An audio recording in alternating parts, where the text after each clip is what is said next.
Bismillahirrahmanirrahim. Assalamu alaikum wa rahmatullahi wa barakatuhu. Hope you all are doing good and safe at home. Dear students, in our today's activity, we are going to learn how to make a house with 2D shapes. Let's start the activity. Here are the shapes that we need to make a house. One triangle, rectangle in two sizes, one large and one small, 4 squares. Now let's start the pasting.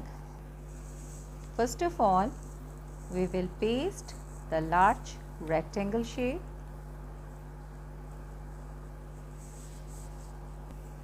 Now paste the triangle at the top. Use this small rectangle as a door.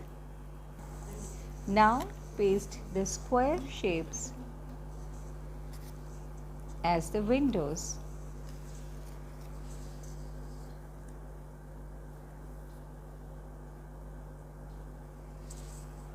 Here we go.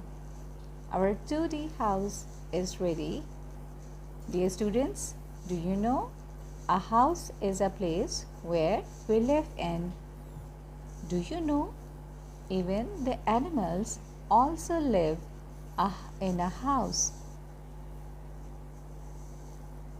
They need a house as a shelter. The birds, the animals, the insects, all living things live in a house. Hope you enjoyed today's lesson. Stay at home, stay safe. Allah Hafiz.